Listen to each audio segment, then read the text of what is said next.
बात खत्म करते ही उसने चारों ओर नजर दौड़ाई।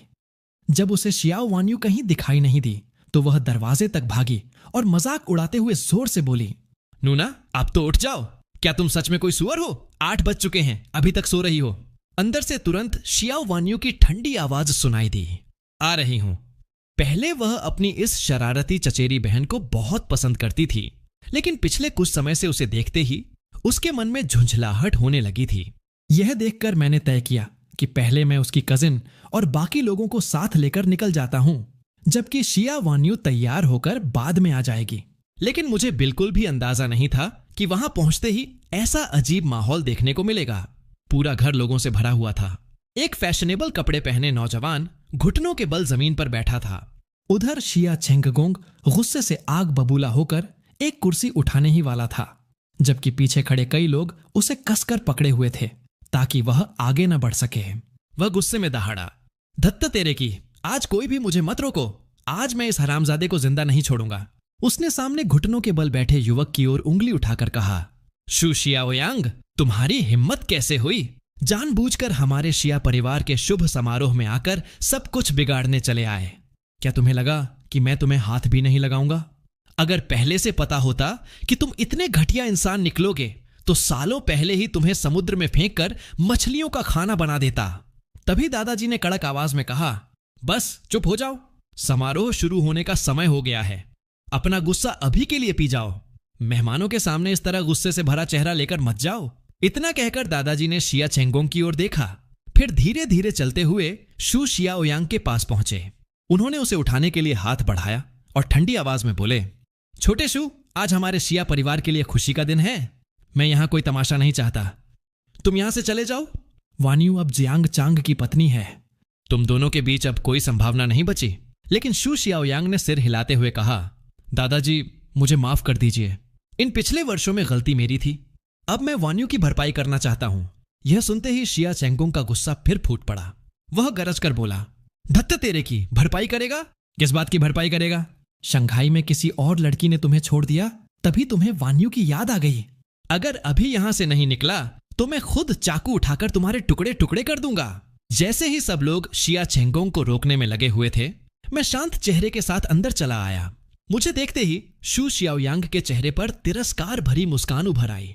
उसने व्यंग्य से कहा, जियांग चांग, वान्यू और मैं बचपन से साथ बड़े हुए हैं। उसने तुमसे शादी सिर्फ इसलिए की है क्योंकि वह मुझे भूल नहीं पाई और तुम्हें मेरा विकल्प बना लिया। इतना कहते कहते उसका चेहरा अचानक गंभीर हो गया। उसने मेरी ओर उंगली उठाई और ऊंची आवाज में बोला, दादाजी शिया, अंकल शिया, शायद आपको अभी तक पता नहीं है, जियांग चांग का बाहर किसी और औरत के साथ भी संबंध है। वह वान्यू को धोखा दे रहा है। उसकी बात सुनते ही पूरे घर में सन्नाटा छा गया। सबके चेहरे का रंग उड़ गया। शिया चेंगगोंग और भी ज्यादा गुस्से से दहाड़ा, शू शियाओयांग, तुम पहले ही निकम्मे इंसान हो, अब मेरे दामाद पर झूठा इल्जाम लगाने लगे। लेकिन शू शियाओयांग मेरी ओर तिरस्कार से देखते हुए बोला, जियांग चांग, अगले हफ्ते तुम जियांग मियाओई नाम की एक औरत के साथ टीवी पर आने वाले हो, है ना? उसे पूरा यकीन था कि मैं घबरा जाऊंगा, लेकिन मैंने बस सिगरेट का एक कश लिया और शांत नजरों से उसे देखता रहा। मैंने बिना किसी हड़बड़ाहट के जवाब दिया, हाँ बिल्कुल। तो इससे साबित क्या करना चाहते हो? शू शियाओयांग तुरंत दादाजी की ओर मुड़ा और चिल्लाया, मिस्टर शिया, आपने सुना? जियांग चांग ने खुद अपने मुंह से मान लिया। दादाजी की आंखें ठंडी पड़ गईं। उन्होंने सख्त लहजे में कहा, शू शियाओयांग, अब यहां से चले जाओ। तुम जैसा इंसान जिसका अतीत ही भरोसे लायक नहीं रहा, उसकी एक भी बात पर मुझे विश्वास नहीं है। तुम्हारी बातों की कोई कीमत नहीं। अगले ही पल मैंने उसके जैकेट का कॉलर पकड़ लिया और उसे घसीटते हुए बाहर ले जाने लगा। वह छटपटाते हुए चिल्लाया, जियांग चांग, मुझे छोड़ दो। यकीन करो, मैं तुम्हारे सारे सबूत दुनिया के सामने ला दूंगा। लेकिन उसकी रंगीन जिंदगी ने उसके शरीर को इतना कमजोर बना दिया था कि वह मेरी ताकत का मुकाबला नहीं कर सकता था। मैंने उसकी एक भी बात पर ध्यान नहीं दिया। मैंने उसका सिर कार के दरवाजे से दे मारा, फिर दरवाजा खोलकर उसे अंदर धक्का दे दिया। उसे हांफते हुए देखकर मानो उसकी सांस ही निकल रही हो, मैंने सिगरेट का धुआं बाहर छोड़ा। मेरी निगाहें बर्फ जैसी ठंडी थीं। मैंने धीमी लेकिन डरावनी आवाज में कहा, दूर रहना, समझे? वह फिर मुझे धमकाने ही वाला था, लेकिन जैसे ही उसने मेरा उठा हुआ मुक्का देखा, उसका चेहरा सफेद पड़ गया। वह घबराकर दोनों हाथ हिलाने लगा। मत मारो, मत मारो। मैं जा रहा हूं, अभी चला जाता हूं, मैंने हल्की मुस्कान के साथ कहा। ठीक है, लेकिन इतना कहने के बाद भी मैंने उसे एक जोरदार मुक्का और मार दिया। फिर ठंडी हंसी के साथ बोला, यंग मास्टर शिव, चूंकि मैंने कोई बेवफाई नहीं की है, इसलिए जो खबर छापनी है बेझिझक छाप देना। लेकिन मेरी एक सलाह है, अगले कुछ दिनों तक ऐसा मत करना। पहले दादाजी का जन्मदिन शांतिपूर्वक गुजर जाने दो, उसके बाद जो करना हो मैं पूरी तरह तुम्हारा सामना करूंगा। लेकिन अगर मेरी बात नहीं मानी तो फिर बेहतर होगा कि कुछ दिनों तक घर से बाहर मत निकलना, क्योंकि मुझे नहीं पता कब कोई कार गलती से तुम्हें टक्कर मार दे। मेरी आंखों में झलकती ठंडी चेतावनी देखकर शू शियाओयांग के दिल में डर समा गया। उसने जल्दी से कार स्टार्ट की और वहां से बुरी तरह घबराकर भाग निकला। इधर जब शिया वान्यू को इस घटना की खबर मिली तो वह गुस्से में दौड़ती हुई बाहर आई। ठीक उसी समय उसने शू शियाओयांग की कार को तेजी से दूर जाते देखा। पिछले 3 वर्षों की सारी यादें और दर्द उसके मन में एक साथ उमड़ पड़े। बिना एक पल गंवाए उसने अपनी गाड़ी स्टार्ट की और उसका पीछा करने निकल पड़ी। दूर खड़े शिया चेंगोंग ने अभी अभी मुझे समझाकर शांत किया था, लेकिन जैसे ही उसकी नजर वान्यू पर पड़ी उसका गुस्सा फिर भड़क उठा। वह जोर से चिल्लाया, शिया वान्यू, तुम कहां जा रही हो? अभी इसी वक्त वापस आओ। मैं भी उसके पीछे जाने ही वाला था कि शिया चेंगगोंग ने मेरा हाथ कसकर पकड़ लिया। उसने मेज पर जोर से मुक्का मारा और गुस्से में बोला, जियांग चांग, तुम कहीं नहीं जाओगे। अगर वह उस शू शियाओयांग को वापस इस घर में लेकर आई तो आज से मैं उसे अपनी बेटी नहीं मानूंगा। उधर मुख्य सड़क पर शिया वान्यू की एसयूवी सफेद पोर्शे के बिल्कुल पीछे पहुंच चुकी थी। रियर व्यू मिरर में उसे देखकर शू शियाओयांग के चेहरे पर घमंड भरी मुस्कान फैल गई। वो मन ही मन हंसा, हा, वो बेवकूफ जियांग चांग आखिरकार मुझसे हार ही गया। उसे क्या पता वान्यू के दिल में आज भी सिर्फ मैं ही हूं। लेकिन उसे बिल्कुल अंदाजा नहीं था कि अगले ही पल उसकी जिंदगी का सबसे भयानक सपना शुरू होने वाला है। उसने अपनी कार की रफ्तार धीमी की और किनारे रोकने की तैयारी करने लगा। उसी क्षण पीछे से एक जोरदार धमाका हुआ। शिया वान्यू की एसयूवी अचानक तेजी से आगे बढ़ी और पूरी ताकत से उसकी कार में टक्कर मार दी। उस हादसे का नतीजा यह हुआ कि एक गंभीर हालत में अस्पताल पहुंच गया और दूसरी को मौके पर ही पुलिस ने गिरफ्तार कर लिया। इधर शू शियाओयांग वाली घटना के कारण दादाजी शिया जेनुओ इतने आहत और नाराज हो गए कि उनका जन्मदिन का भोज आयोजित करने का भी मन नहीं रहा। मैं खुद भी भीतर से बेहद थक चुका था। अगले कई दिनों तक मैं घर पर ही रुका और पूरे परिवार के साथ समय बिताता रहा। सोमवार आने पर मैंने तय किया कि अब अपने ससुराल वालों के सामने सारी बातें साफ कर देनी चाहिए। नाश्ता खत्म होने के बाद मैं धीरे से खड़ा हुआ। मैंने अंकल शिया और मिसेस गांव के सामने गहरा झुककर प्रणाम किया। फिर पहले से हस्ताक्षर किया हुआ विवाह समझौता निकालकर मेज पर रख दिया।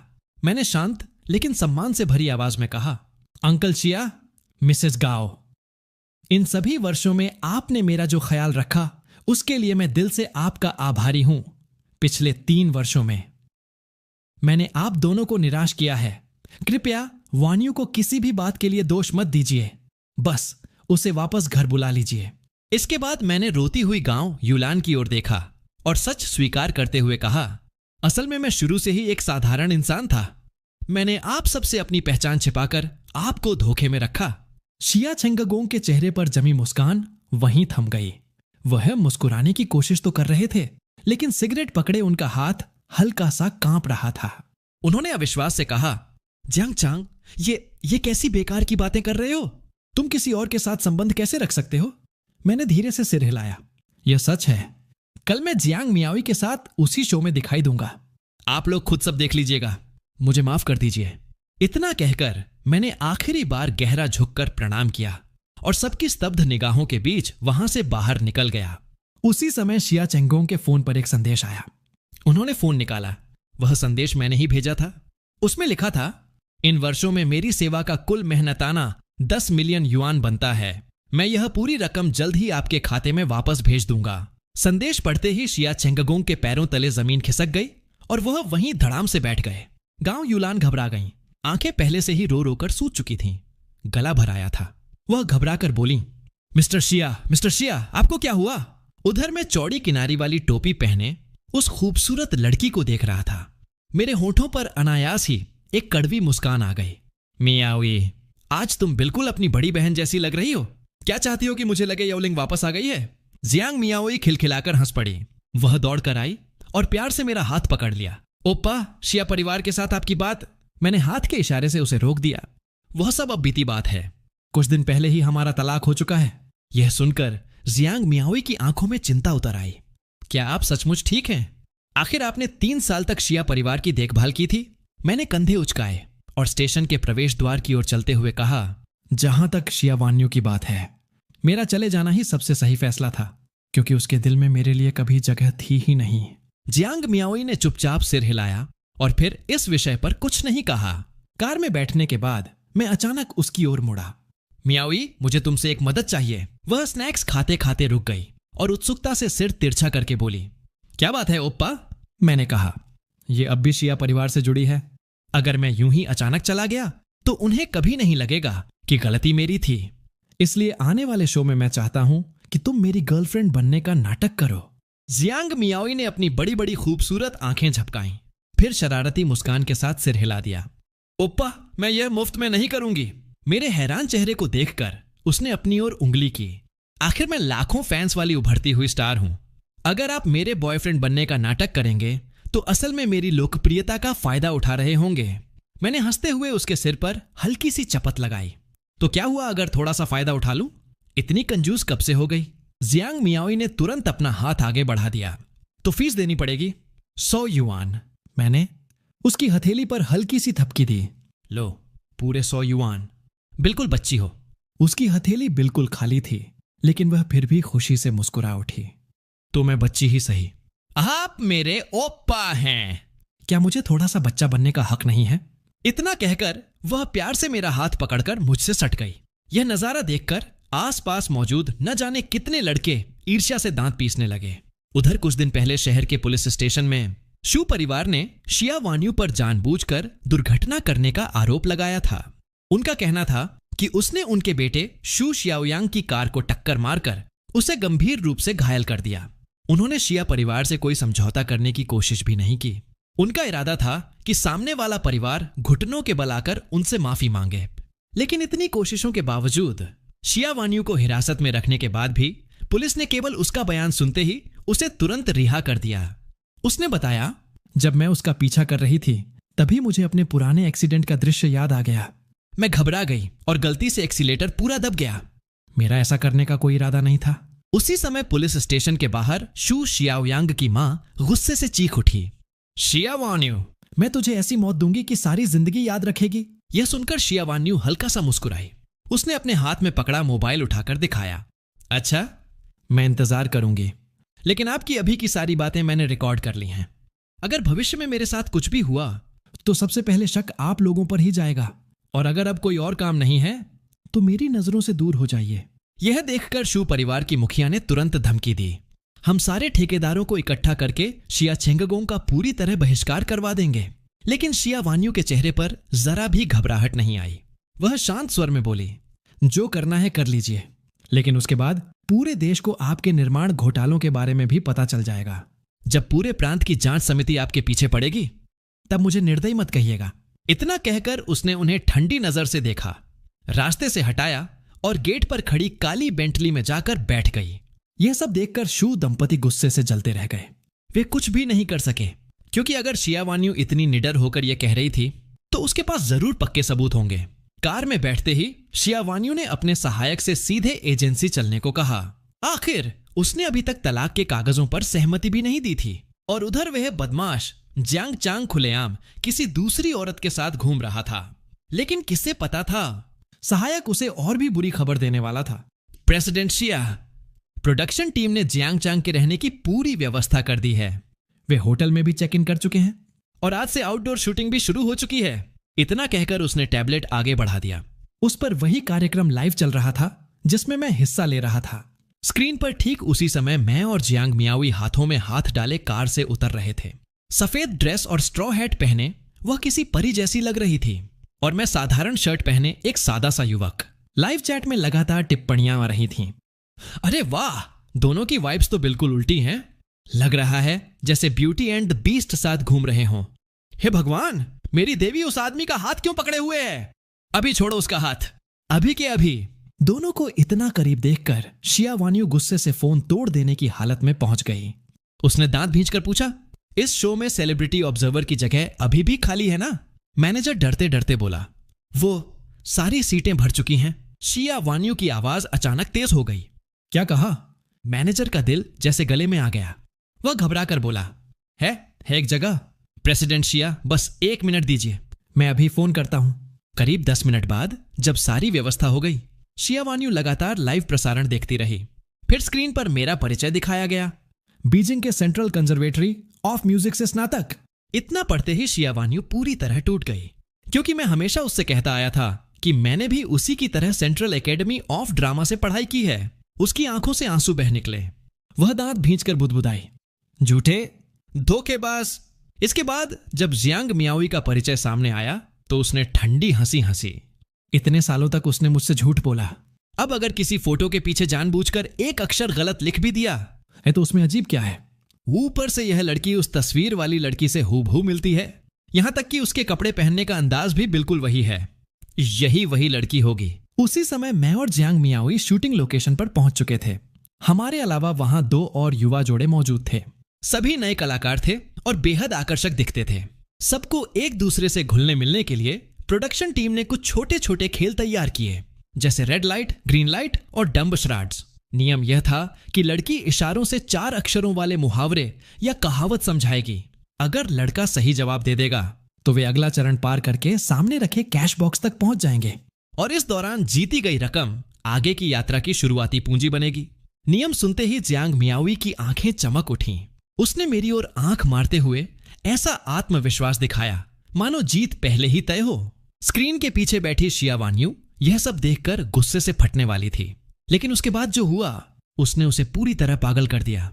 चाहे 4 अक्षरों वाला मुहावरा कितना भी कठिन क्यों ना हो, बस मैं और जियांग मियाओई एक दूसरे की ओर एक नजर देखते और तुरंत सही जवाब दे देते। यह देखकर पास खड़ा निर्देशक भी दंग रह गया। वह हैरानी से पूछ बैठा, तुम दोनों एक दूसरे को आखिर कब से जानते हो? मैंने कुछ नहीं कहा, बस चुपचाप अपनी एक उंगली उठा दी। यह देखकर शिया वान्यू का दिमाग सुन्न पड़ गया। उसे अपनी आंखों पर विश्वास नहीं हुआ। क्या जियांग चांग और जियांग मियाओई सचमुच 10 साल से भी ज्यादा समय से एक दूसरे को जानते थे? अगर ऐसा था तो फिर उसकी अपनी जगह आखिर क्या थी? क्या वह जियांग चांग के दिल की वह पहली और सबसे प्रिय मोहब्बत थी जिसे कभी भुलाया ही नहीं जा सकता? निर्देशक ने दांत भींचते हुए कहा, मुझे यकीन नहीं होता। अब मैं तुम दोनों के लिए सबसे मुश्किल वाला मुहावरा चुनता हूं, फिर देखते हैं। मैं बस हल्का सा मुस्कुराया, इससे कोई फर्क नहीं पड़ेगा। एक समय एक छोटी सी नादान लड़की थी। उसे 4 अक्षरों वाले मुहावरे कभी याद नहीं रहते थे। वह हमेशा मेरा हाथ पकड़कर पीछे पड़ जाती थी और कहती थी कि मैं उसे कहानियां सुनाकर मुहावरे याद करवाऊं। इसलिए जितना कठिन मुहावरा होगा मेरे लिए उसे पहचानना उतना ही आसान होगा। मेरी बात सुनकर वहां मौजूद सभी लोग ईर्ष्या से भर उठे। तो तुम दोनों कॉलेज के दिनों के प्रेमी नहीं थे, बल्कि बचपन से साथ बड़े हुए बचपन के साथी थे। निर्देशक ने पसीना पोंछते हुए उत्सुकता से पूछा। जियांग चांग, मुझे सच में जानने की उत्सुकता है।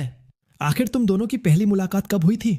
मैं मुस्कुराया और प्यार से जियांग मियाओई के सिर पर हाथ फेरते हुए बोला, शायद आपको मेरी बात पर विश्वास ना हो, लेकिन मैं इसे उस दिन से जानता हूं जिस दिन इसका जन्म हुआ था। उसी समय जियांग मियाओई हंसते हुए बोली, जिस दिन मेरा जन्म हुआ था उस दिन ओप्पा और मेरी बड़ी बहन दोनों डिलीवरी रूम के बाहर मेरा इंतजार कर रहे थे।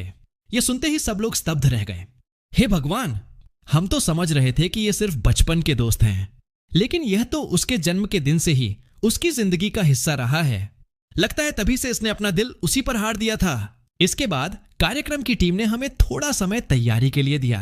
तैयारी पूरी होने के बाद उन्होंने हमारे सामने एक सूची रखी। उसमें से 10 पेशे चुनने थे। फिर एक घूमने वाले चक्र के जरिए उनमें से केवल एक पेशा तय होना था। लेकिन किसी ने यह उम्मीद नहीं की थी कि मैंने वह सूची सीधे वापस प्रोडक्शन टीम को लौटा दी। मैंने मुस्कुराकर कहा, माफ कीजिए, इतने सारे पेशों के नाम लिखने में मुझे आलस आ रहा है। आप सबको ही शामिल कर दीजिए। मेरे इतना कहते ही सबकी आंखें फटी की फटी रह गईं। दरअसल कार्यक्रम को मजेदार बनाने के लिए उस सूची में कई अजीबोगरीब नौकरियां भी थीं, जैसे प्रोडक्ट टेस्टर, नैरेटर और न जाने कितने अनोखे काम। निर्देशक ने शक भरी नजरों से मेरी ओर देखा। मैंने बिल्कुल सहज भाव से मुस्कुराते हुए कहा, जब हम छोटे थे मियाओई के परिवार की आर्थिक हालत बिल्कुल अच्छी नहीं थी। उसकी एक बड़ी बहन थी जो बहुत गंभीर बीमारी से जूझ रही थी और कभी भी इस दुनिया को छोड़ सकती थी। मेरे पिता के निधन से पहले वे हमारे ऊपर बहुत बड़ा कर्ज छोड़ गए थे।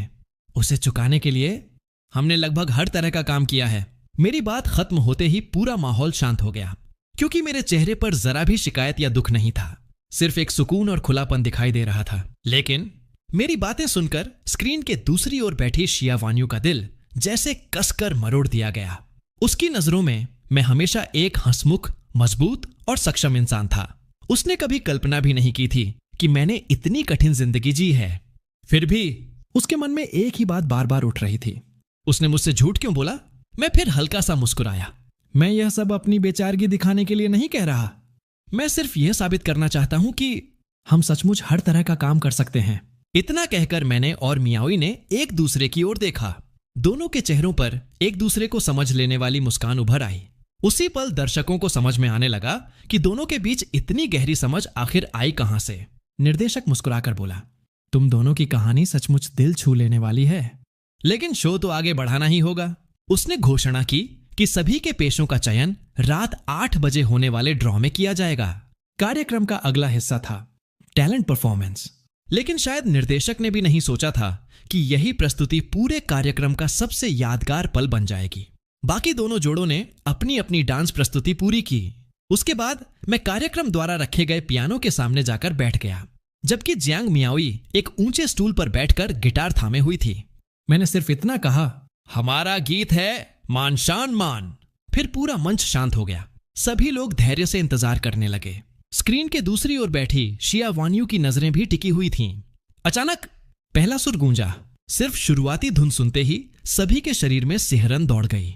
मेरे मन में अचानक एक परिचित आवाज गूंजने लगी, बेवकूफ, तुम फिर ऐसे क्यों हो गए? अभी तो तुम इतने जवान हो, लेकिन हमेशा बूढ़ों जैसी गंभीर बातें करते रहते हो। बिल्कुल किसी बूढ़े आदमी जैसे लगते हो। जिंदगी वैसे भी कुछ ही दशकों की होती है, थोड़ा मुस्कुराकर जीना सीखो। उसकी आवाज मेरे मन में लगातार गूंजती रही। धीरे धीरे मैंने अपनी आंखें बंद कर लीं और गाना शुरू किया। तुम दक्षिण में हो, जहां धूप खिली रहती है और रास्तों पर बर्फ गिरती रहती है। मैं उत्तर की ठंडी रातों में हूं, लेकिन वहां भी वसंत खिल उठता है। अगर रात होने से पहले अभी थोड़ा समय बाकी हो तो कृपया अपनी उन आंखों को कभी मत भूलना। जैसे ही ये पंक्तियां गूंजी, संगीत की समझ न रखने वाला इंसान भी भीतर तक हिल गया। उधर शिया वान्यू का दिल जैसे किसी ने जोर से चीर दिया हो, क्योंकि इतने वर्षों तक उसने मेरे भीतर जो दबा हुआ दर्द महसूस किया था, वह आज इस गीत में पूरी तरह बाहर आ गया था। मेरी आवाज और भी भारी होती चली गई। बेवकूफ, तुम भी कितने बेवकूफ हो जियांग चांग। ऐसे मत जिया करो। देखो, मैं तो ठीक हूं। अगर कभी मैं इस दुनिया में न रहूं तो अपना ख्याल रखना, और उम्मीद करती हूं कि तुम्हें कोई ऐसा इंसान मिले जो सचमुच तुमसे दिल से प्यार करे। जब गीत पूरी तरह समाप्त हुआ, पूरा सेट मौत जैसी खामोशी में डूब गया। मेरे मन में बस एक ही ख्याल था, मैं सचमुच पागल हो चुका हूं। कभी हंसता हूं, कभी रो पड़ता हूं। क्या अब भी मेरे लिए कोई उम्मीद बची है? उसी क्षण स्क्रीन के सामने बैठी शिया वान्यू पूरी तरह टूट गई। वह थककर कुर्सी पर ढह गई। आखिरकार उसे सब समझ में आ गया। मैंने कभी भी उसे अपने दिल की सबसे प्रिय मोहब्बत नहीं माना था। असल में वह किसी और की जगह भरने वाली एक परछाई मात्र थी। अचानक उसने तेज आवाज में ड्राइवर से कहा, गाड़ी रोको, अभी के अभी बाहर निकलो। ड्राइवर एक शब्द भी बोलने की हिम्मत नहीं जुटा सका। उसने तुरंत गाड़ी इमरजेंसी लेन में रोक दी। पीछे चेतावनी वाला त्रिकोण लगाकर चुपचाप इंतजार करने लगा। उधर कार के भीतर शिया वान्यू के दिल तोड़ देने वाले सिसकियों की आवाज लगातार गूंज रही थी। दूसरी ओर निर्देशक भी मेरे गीत के असर से धीरे धीरे सामान्य हुआ। उसने मेरी और मियाओई की ओर देखते हुए घबराई हुई मुस्कान के साथ कहा, अब सच कहूं कि मुझे समझ ही नहीं आ रहा कि तुम दोनों के बारे में क्या कहूं। इस समय लाइव चैट पूरी तरह फट चुकी है। इतना कहकर उसने हमें आराम करने के लिए भेज दिया। रात 8 बजे वापस आ जाना, तभी पेशों का अंतिम ड्रॉ होगा। उधर अस्पताल के बाहर गांव यूलान शिया चेंगगोंग को सहारा देकर बाहर ला रही थी। अचानक उनके फोन पर एक संदेश आया। शिया चेंगगोंग ने तुरंत फोन निकाला। उन्हें लगा शायद यह संदेश मेरी तरफ से होगा, लेकिन पढ़ते ही उनके चेहरे पर निराशा छा गई। संदेश उनकी छोटी भतीजी का था। उसके साथ एक वीडियो भी भेजा गया था। उसने लिखा था, चाचा, दीदी उन्हें ढूंढते ढूंढते शो तक पहुंच गई हैं, लेकिन मुझे समझ नहीं आया उस लड़की ने अपना नाम बदलकर जियांग मियाओई क्यों रखा है, और दोनों इस समय पूरे इंटरनेट पर सबसे ऊपर ट्रेंड कर रहे हैं। यह पढ़ते ही शिया चेंगगोंग ने वीडियो चला दिया। वीडियो देखते ही वह पूरी तरह स्तब्ध रह गए, क्योंकि वीडियो में दिखाई दे रही लड़की का चेहरा उनकी बेटी से बिल्कुल मिलता जुलता था, मानो दोनों एक ही सांचे में ढली हों। लेकिन उसके व्यक्तित्व, उसकी चाल, उसके कपड़े, सब कुछ उनकी बेटी से बिल्कुल अलग था। उन्होंने अजीब नजरों से अपनी पत्नी की ओर देखा। गांव युलान ने तुरंत फोन लेकर वीडियो देखा, लेकिन जैसे ही उनकी नजर पहली बार उस लड़की पर पड़ी, उनका चेहरा अचानक बदल गया। वह घबराकर बोली, जल्दी मुझे अभी इसी वक्त मायके ले चलो। शिया चेंगोंग हैरानी से सिर खुजलाने लगे। अरे, वहां अचानक क्यों जाना है? अगले ही पल जैसे उन्हें कुछ याद आ गया। हे भगवान, अब याद आया? चलो, मैं अभी तुम्हें वहां लेकर चलता हूं। उसी समय जब शिया वान्यू क्रूज होटल के प्रवेश द्वार पर पहुंची तो निर्देशक और पूरी स्टाफ टीम तुरंत बाहर आ गई। लेकिन जैसे ही उन्होंने शिया वान्यू का चेहरा देखा, सभी के चेहरों पर गहरा सदमा छा गया। निर्देशक ने धीरे से सहायक निर्देशक से पूछा, क्या जियांग मियाओई और जियांग चांग ऊपर ही हैं? सहायक निर्देशक ने सिर हिलाया। हाँ, अभी कुछ देर पहले ही उन्होंने 7 दिन के स्ट्रीट स्वीपिंग, सड़क सफाई अनुभव कार्ड। वे अभी अपने अपने कमरों में आराम करने चले गए हैं। यह सुनते ही निर्देशक ने अपने मन का आश्चर्य बड़ी मुश्किल से दबाया और शिया वान्यू की ओर खुशामदी मुस्कान के साथ देखते हुए बोला, प्रेसिडेंट शिया, आपका ठीक से स्वागत न कर पाने के लिए मैं सचमुच क्षमा चाहता हूं। शिया वान्यू ने केवल हल्का सा सिर हिला दिया। निर्देशक के माथे पर ठंडा पसीना छलकने लगा। वह विनम्रता से बोला, प्रेसिडेंट शिया, आपका व्यक्तित्व सचमुच बेहद प्रभावशाली है, लेकिन आप हमारी टीम की एक कलाकार से बहुत मिलती जुलती हैं। शिया वान्यू ने ठंडी आवाज में कहा, उसका नाम जियांग मियाओई है ना? उसका मुझसे कोई संबंध नहीं है। फिर उसने निर्देशक की आंखों में देखते हुए कहा, डायरेक्टर, मेरी सिर्फ एक ही शर्त है। मेरे इस शो में गेस्ट ऑब्जर्वर बनकर शामिल होने की बात किसी को भी पता नहीं चलनी चाहिए, खासकर जियांग चांग को। उसे बिल्कुल भी पता नहीं चलना चाहिए कि मैं यहां हूं। है, बिल्कुल।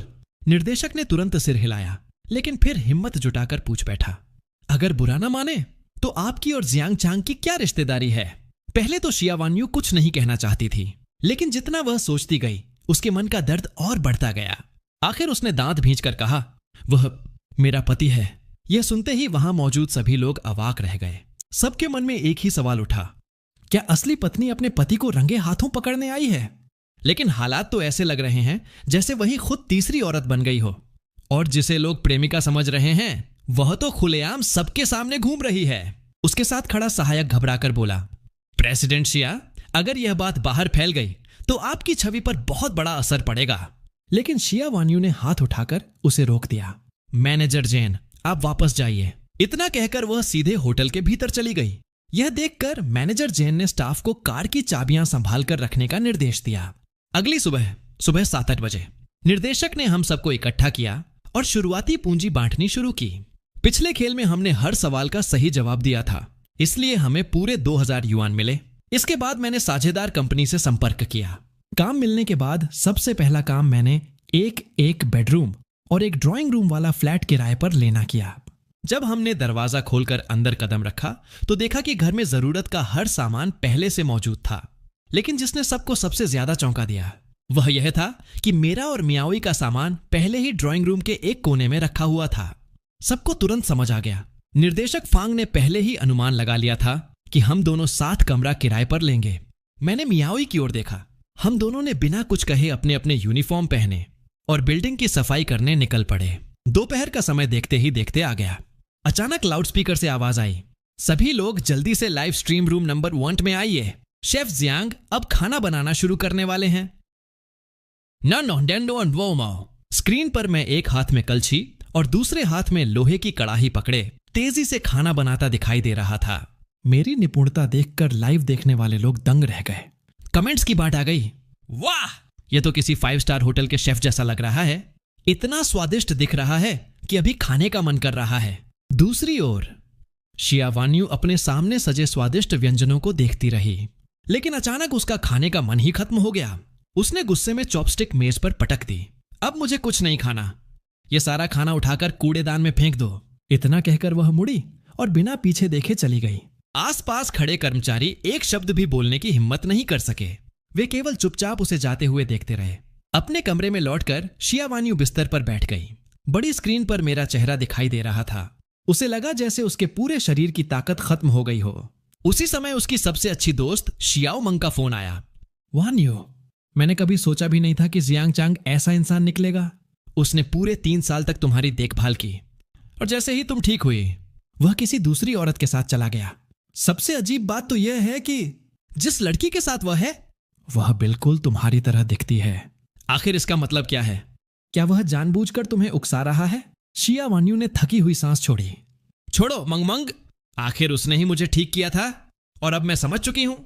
जियांग चांग ने मुझसे कभी प्यार ही नहीं किया, तो अब उससे सवाल करने का क्या फायदा? यह कहते हुए खुद शिया वान्यू भी समझ नहीं पा रही थी कि वह आखिर अब तक यहां रुकी क्यों हुई है।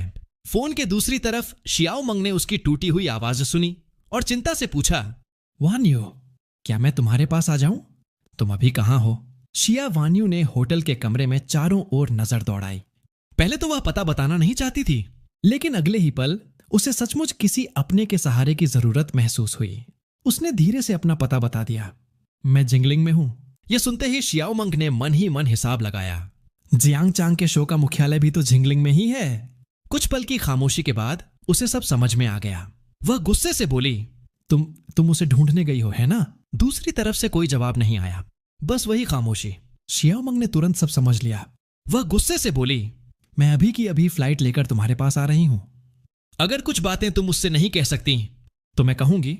मैं उससे आमने सामने पूछूंगी कि आखिर उसके दिमाग में चल क्या रहा है। असल में एक सबसे अच्छी दोस्त होने के नाते शियाओ मंग हमेशा इस बात के लिए मेरी आभारी रही थी कि मैंने 6 महीनों तक शिया वान्यू का इलाज किया। उसने सिर्फ सलाह ही नहीं दी थी, बल्कि वह आज तक समझ नहीं पाई थी कि उसकी सबसे अच्छी दोस्त आखिर किस बात से डर रही है। अगर उसकी जगह कोई और होता और उसे मेरे जैसा इंसान मिलता तो वह बिना एक पल सोचे मुझसे शादी कर लेती, क्योंकि उसे यकीन था कि ऐसी जिंदगी बहुत सुखी होती। उसे यह भी मालूम था कि शिया वान्यू के दिल से शू शियाओयांग बहुत पहले निकल चुका था, इसलिए उसे हमेशा लगता था कि मेरे और शिया वान्यू के बीच कोई बहुत बड़ी गलतफहमी है। लेकिन जब उसने इंटरनेट पर ट्रेंड होती खबर देखी, तब जाकर उसे समझ आया यह सिर्फ गलतफहमी नहीं थी, क्योंकि सबकी नजरों में मैं सचमुच किसी दूसरी औरत के साथ दिखाई दे रहा था। शिया वान्यू से पता मिलते ही शियाओ मंग ने तुरंत जिंगलिंग की सबसे पहली फ्लाइट बुक कर ली, लेकिन उसे बिल्कुल भी अंदाजा नहीं था कि एयरपोर्ट पर उसकी मुलाकात ऐसे लोगों से होगी जिन्हें देखकर वह खुद चौंक जाएगी। अंकल, आंटी, आप दोनों यहां? शिया चेंगगोंग भी उसे देखकर हैरान रह गए। अरे, तुम तो छुट्टियों पर जाने वाली थी ना, इतनी सुबह यहां कैसे? शियाओ मंग जल्दी से उनके पास आ गई। मैं रात 3 बजे ही निकल पड़ी थी। मैं जिंगलिंग जा रही हूं। आप लोग कहां जा रहे हैं? शिया चेंगगोंग कुछ पल चुप रहे, फिर पूछा, मंगमंग, वान्यू अभी कहां है? उसने जवाब दिया, वह इस समय जियांग चांग के शो में गेस्ट ऑब्जर्वर बनी हुई है। यह सुनकर दोनों पति पत्नी ने राहत की सांस ली, लेकिन शियाओ मंग के चेहरे की गंभीरता देखकर गांव यूलान ने अचानक खुद की ओर इशारा करते हुए गंभीर स्वर में पूछा, मंगमंग, क्या तुम्हें नहीं लगता वह लड़की जियांग मियाओई बहुत ज्यादा मेरी जैसी दिखती है? यह सुनकर शियाओ मंग के होंठ हल्के से कांप उठे। आंटी गाओ, क्या वह आपकी कोई बिछड़ी हुई रिश्तेदार हो सकती है? गांव यूलान का चेहरा बेहद गंभीर था। उन्होंने धीरे से कहा, मुझे भी यही शक है। मेरी एक जुड़वां बहन थी, लेकिन बचपन में कुछ बदमाश उसे उठाकर ले गए थे। यह सुनकर शियाओ मंग ने गहरी सांस ली। आंटी, फिलहाल यह बात किसी और को मत बताइए। इस बार हमारा मकसद सच पता करना है। यह सुनते ही शियाओ मंग का पूरा शरीर कांप उठा। उसे अचानक शिया वान्यू की मौजूदा हालत याद आ गई। लेकिन आंटी, अगर यह सब सच निकला तो वान्यू का क्या होगा? गांव यूलान की आंखों में दर्द साफ दिखाई देने लगा। उन्होंने भारी मन से कहा, लेकिन सच जानना बहुत जरूरी है, वरना तुम्हारे नाना नानी के दिल का यह घाव कभी नहीं भर पाएगा। यह सुनकर शियाओ मंग कुछ देर सोचती रही, फिर उसने शिया वान्यू के माता पिता से कहा, वैसे भी मैं शूटिंग सेट पर जाने वाली थी। मैं किसी तरह उसके बाल का एक नमूना ले आऊंगी। जब डीएनए रिपोर्ट आ जाएगी तब हम सब मिलकर तय करेंगे कि आगे क्या करना है। समय तेजी से बीतता गया और देखते ही देखते शाम हो गई। रात के खाने के बाद मैं और मियाओई ने मिलकर 4 तरह के फलों से बनी मीठी ठंडी खीर तैयार की। यह हमारे शहर की गर्मियों में बनाई जाने वाली एक बेहद लोकप्रिय मिठाई थी। मैंने उसका थोड़ा सा हिस्सा हम दोनों के लिए अलग रख लिया। बाकी मैंने प्रोडक्शन टीम से कहा कि वे होटल में सबके लिए ले जाएं।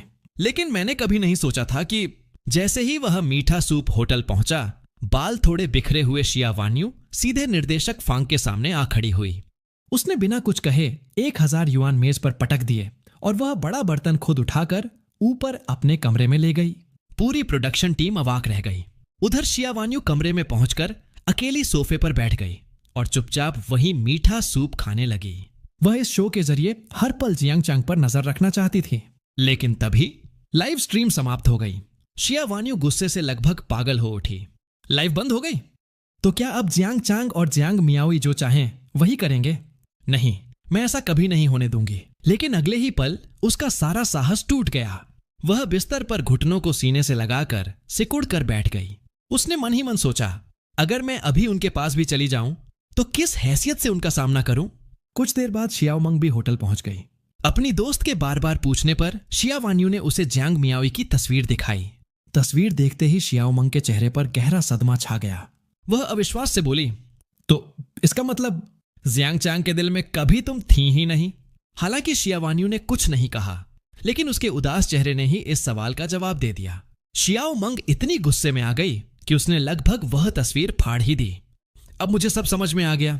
कोई आश्चर्य नहीं कि इतने साल तुम्हारे साथ रहने के बाद भी उसने तुमसे कभी कुछ नहीं मांगा। असल वजह तो यह थी, शियाओ मंग समझ ही नहीं पा रही थी कि मैं ऐसा कैसे कर सकता हूं। उसकी नजर में यह शारीरिक बेवफाई से भी कहीं बड़ा अपराध था, क्योंकि उसके अनुसार शरीर की गलती कभी कभी माफ की जा सकती है, लेकिन दिल का धोखा कभी नहीं। आत्मिक विश्वासघात इंसान को भीतर से पूरी तरह तोड़ देता है। उसने अचानक पूछा, वान्यू, क्या तुम उस जियांग मियाओई को जानती हो? गुस्से में वह लगभग सारा राज बता ही देती, लेकिन समय रहते रुक गई। शिया वान्यू ने भौहें सिकोड़ ली। उसके बारे में क्या? उसे महसूस हुआ कि शियाओ मंग कुछ छिपा रही है। शियाओ मंग ने तुरंत बात बदल दी।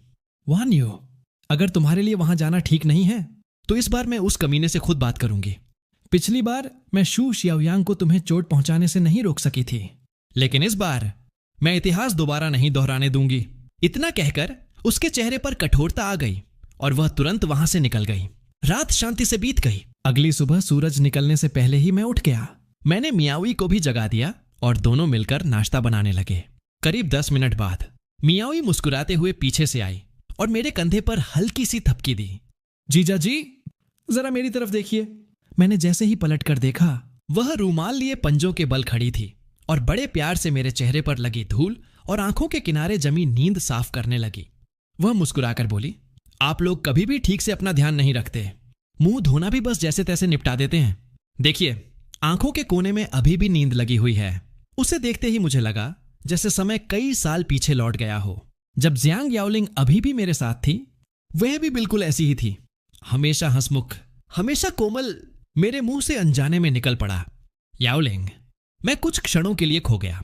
अनायास ही मैंने हाथ बढ़ाकर मियाओई के चेहरे को छूना चाहा, लेकिन उसने बहुत नरमी से मेरा हाथ हटा दिया।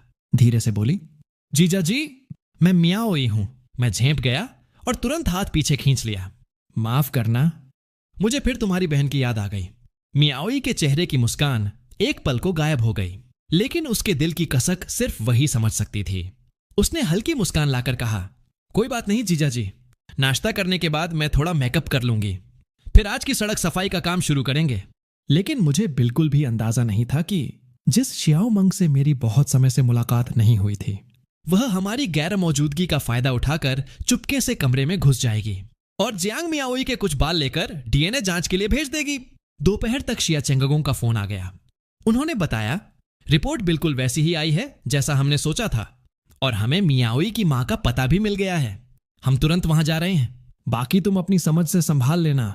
यह सुनकर शियाओ मंग का हाथ कांप उठा। उसे पता था अब जब सच्चाई सामने आ जाएगी तो शिया वान्यू कभी भी इस हकीकत से बच नहीं पाएगी। जितना वह सोचती उतनी ही उलझती जाती। आखिर उसने दांत भींच ली। अगर तुमने सच में धोखा दिया है जियांग चांग, तो फिर मुझे बेरहम बनने का दोष मत देना। इतना कहकर उसने एक्सीलरेटर पूरी ताकत से दबा दिया और सीधे हमारी ओर निकल पड़ी। लेकिन उसे बिल्कुल अंदाजा नहीं था कि यही एक फैसला उसे पूरी जिंदगी पछताने पर मजबूर कर देगा। कुछ ही देर बाद उसकी कार हमारे सामने आकर चीखती हुई रुकी। वह गुस्से से तमतमाई हुई चमड़े के लंबे बूट पहने कार से उतरी। बिना एक शब्द कहे उसने मेरे गाल पर जोरदार थप्पड़ जड़ दिया। वह गुस्से से चिल्लाई, जियांग चैंग, क्या तुम में जरा भी इंसानियत नहीं बची? मैंने पूरे 3 साल तक तुम्हारा साथ दिया और मुझे कभी नहीं लगा था कि तुम इतने गिरे हुए इंसान निकलोगे। मियाओई तुरंत दौड़कर मेरे सामने आ गई। उसने जोर से शियाओ मंग को पीछे धक्का दिया और मुझे अपने पीछे कर लिया। उसकी ठंडी नजरें सीधे शियाओ मंग पर टिक गईं। आपको ओप्पा को मारने का क्या अधिकार है? क्या सचमुच गलती सिर्फ उन्हीं की है? मियाओई बहुत चाहती थी कि पूरी सच्चाई सबके सामने आ जाए।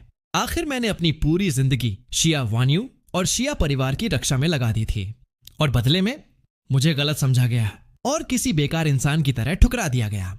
मियाओई की बातें सुनकर शियाओ मंग का चेहरा गुस्से से लाल हो गया। उसने मेरी ओर उंगली उठाकर मियाओई पर चिल्लाते हुए कहा, गलती इसकी नहीं। इसने 3 साल तक तुम्हारी तस्वीरें छिपाकर रखी, सबको मूर्ख बनाया, और तुम कह रही हो कि यह निर्दोष है।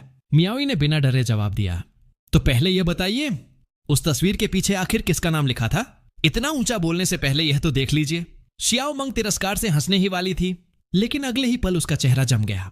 रुको, कुछ तो गड़बड़ है, उसने मन ही मन सोचा। इसका असली नाम तो जियांग मियाओई है। अगर सिर्फ एक अक्षर का फर्क हो तो। फिर उसने ठंडी हंसी हंसते हुए कहा, जियांग मियाओई, तुम उतनी मासूम नहीं हो जितना जियांग चांग तुम्हें दिखाता है। तुम शुरू से जानती थी कि वह शादीशुदा है। मियाओई के होठों पर ठंडी मुस्कान उभरी। हाँ, मैं शुरू से सब जानती थी। तो क्या हुआ? मैं बचपन से उनके साथ बड़ी हुई हूं। मैं उनसे प्यार करती हूं, और उन्होंने तलाक के कागजों पर पहले ही हस्ताक्षर कर दिए हैं। तो फिर मैं उनके साथ क्यों नहीं रह सकती? यह सुनकर शियाओ मंग की आंखें फैल गईं। वह चीख उठी, घर तोड़ने वाली औरत, तुम्हें जरा भी शर्म नहीं आती? यह झगड़ा इतना तीखा हो चुका था कि लाइव स्ट्रीम देख रहे हजारों दर्शक पूरी तरह स्तब्ध रह गए। कई लोगों को तो लगा कि शायद यह सब शो की स्क्रिप्ट का हिस्सा है। उधर निर्देशक फांग के भी ठंडे पसीने छूटने लगे। उसी समय ऑब्जर्वेशन रूम में बैठी शिया वान्यू अचानक बाहर निकल आई। उसने प्रोडक्शन टीम की एक गाड़ी ली और पूरी रफ्तार से हमारी ओर दौड़ पड़ी। मैं दोनों को अलग करने की पूरी कोशिश कर रहा था, लेकिन दोनों का गुस्सा अब नियंत्रण से बाहर था। यहां तक कि हमेशा शांत रहने वाली जियांग मियाओई भी अपनी सीमा तक पहुंच चुकी थी। वह गुस्से से बोली, आप अपने आप को बहुत समझदार समझती हैं ना? तो बताइए, उस तस्वीर के पीछे आखिर किसका नाम लिखा था? बार बार अफेयर की बात क्यों कर रही हैं? उनका तलाक हो चुका है, अब इससे आपका क्या लेना देना? शियाओ मंग गुस्से से बोली, उसने शादी के दौरान धोखा दिया और तलाक के तुरंत बाद तुम्हारे पास आ गया। उसका छोड़ा हुआ कचरा सिर्फ तुम्हारे जैसी औरत ही उठा सकती है। जब शियाओ मंग अपना आपा खो बैठती थी तो उसके मुंह से कुछ भी निकल सकता था। अब उसमें जरा भी समझदारी बाकी नहीं थी। ये अपमानजनक बातें सुनते ही जियांग मियाओई की आंखों में आंसू भर आए। वह रोते हुए कांपती आवाज में बोली, उसका नाम जियांग याओलिंग था। वह मेरी बड़ी बहन थी। जैसे ही ये शब्द उसके मुंह से निकले, शियाओ मंग वहीं पत्थर की तरह जड़ हो गई और उनके पीछे खड़ी एक और शख्सियत भी अचानक वहीं ठिठक गई। रुको, तुमने अभी क्या कहा? जियांग याओलिंग तुम्हारी बहन थी? और 17 अक्टूबर का आखिर मतलब क्या है? हालांकि शिया वान्यू पहले से जानती थी कि जियांग मियाओई का चेहरा उसकी बहन से बेहद मिलता जुलता है, लेकिन आमने सामने उसे देखकर वह फिर भी स्तब्ध रह गई। जियांग मियाओई की आंखों में गुस्से की आग भड़क उठी। उसने कांपती आवाज में कहा, शिया वान्यू, तुम्हारी हिम्मत कैसे हुई यहां आने की? अगर तुम्हारी वजह से ऐसा सब कुछ न हुआ होता। लेकिन इससे पहले कि वह अपनी बात पूरी करती, मैंने आगे बढ़कर धीरे से उसके होंठों पर हाथ रख दिया। मेरे चेहरे पर कड़वी मुस्कान उभर आई। मैं कुछ कहना ही चाहता था कि शिया वान्यू ने मुझे बीच में रोक दिया। ये जियांग चैंग, इस बार तुम बीच में मत बोलो, उसे मत रोको। आज मुझे हर हाल में सच जानना है। जियांग मियाओई ने मेरा हाथ झटक दिया। आंखों से आंसू लगातार बह रहे थे। वह रोते रोते चीख उठी, शिया वान्यू, तुम वही लड़की थी जिसे जीजाजी ने अपनी जान से भी ज्यादा चाहा। हर पल तुम्हारी रक्षा की, तुम्हें अपनी सबसे अनमोल चीज की तरह संभाल कर रखा। फिर भी तुम उस शू शियाओयांग जैसे घटिया इंसान को कभी भूल नहीं पाई जिसने तुम्हारी जिंदगी लगभग बर्बाद कर दी थी। तुम जानना चाहती हो कि 17 अक्टूबर का मतलब क्या है? ठीक है, मैं बताती हूं। वह मेरी बहन की पुण्यतिथि है। मेरी बहन सिर्फ 19 साल की उम्र में इस दुनिया से चली गई थी। यह सुनते ही शिया वान्यू का पूरा शरीर सुन्न पड़ गया। वह जियांग मियाओई को खाली निगाहों से देखती रह गई। उसने अपने मन में हजारों संभावनाएं सोची थीं, लेकिन इस सच्चाई की उसने कभी कल्पना भी नहीं की थी। अपना दर्द बाहर निकालने के बाद जियांग मियाओई पूरी तरह टूट गई। वह मेरे सीने से लिपटकर फूट फूट कर रोने लगी। मैंने कैमरे की ओर देखा और शांत स्वर में कहा, मुझे माफ कीजिए, मेरा ख्याल है कि आज की शूटिंग यहीं समाप्त कर देनी चाहिए। इतना कहकर मैंने जियांग मियाओई को सहारा दिया और वहां से जाने लगा। यह देखकर शियाओ मंग घबरा गई। वह तुरंत दोनों हाथ फैलाकर मेरे सामने आकर खड़ी हो गई। जियांग चैंग, तुम कहां जा रहे हो? मैंने सिर्फ एक बार उसकी ओर देखा। मेरी आंखों में न कोई गुस्सा था, न कोई शिकायत, बस एक ठंडी और पूरी तरह अजनबी सी नजर। उसी एक नजर ने शियाओमंग के दिल में अजीब सा डर भर दिया। वह घबराकर शिया वान्यू की ओर मुड़ी। वान्यू, जियांगचांग ऐसा क्यों व्यवहार कर रहा है? लेकिन अब उसकी आवाज में पहले वाला गुस्सा बिल्कुल नहीं था। उसे समझ आने लगा था कि पूरी कहानी वैसी नहीं थी जैसी वह अब तक समझती रही थी। शिया वान्यू ने एक फीकी टूटी हुई हंसी हंसी, फिर धीरे से कार की ओर मुड़ते हुए बोली, चलो अभी घर चलते हैं। हालांकि यह घटना वहीं खत्म हो गई, लेकिन लाइव स्ट्रीम पर दर्शकों के बीच तरह तरह की चर्चाएं शुरू हो गईं। जियांग मियाओई के आंसू होंडे रहो और मेरे चेहरे पर साफ दिखाई देता दर्द, दोनों इस बात का संकेत थे कि इस कहानी के पीछे कोई बहुत गहरा सच छिपा हुआ है। खासतौर पर जियांग मियाओई द्वारा लिया गया वह नाम शू शियाओयांग। बहुत से लोगों ने अनुमान लगाना शुरू कर दिया। शायद मैंने किसी अमीर परिवार में शादी तो की, लेकिन वहां मुझे कभी सम्मान नहीं मिला। शायद मेरी पत्नी के दिल में हमेशा कोई दूसरा आदमी था, और शायद इसी वजह से आज यह रिश्ता इस मुकाम तक पहुंच गया। कई लोगों ने लिखा, जब तक पूरी सच्चाई सामने नहीं आती तब तक किसी को भी किसी पर फैसला सुनाने का अधिकार नहीं है। उधर किराए के उस छोटे से घर में जियांग मियाओई अब भी मेरी बाहों में सिमटी हुई थी। निर्देशक मेरे पास आकर कुछ कहना चाहता था, लेकिन मेरे टूटे हुए चेहरे को देखकर उसने अपना इरादा बदल दिया। वह सीधे शिया वान्यू के कमरे की ओर चला गया। कमरे में पहुंचकर उसने देखा कि उनके सूटकेस पहले ही पैक हो चुके थे। वह कुछ क्षण चुप रहा, फिर पूछा, क्या आप लोग वापस जाने की तैयारी कर रहे हैं? कुछ पल रुककर उसने फिर कहा, मैं साफ देख सकता हूं कि जियांगचांग आज भी आपके दिल में है। एक बात है, समझ नहीं पा रहा कि आपको बताऊं या नहीं। शिया वान्यू ने सिर उठाकर उसकी ओर देखा।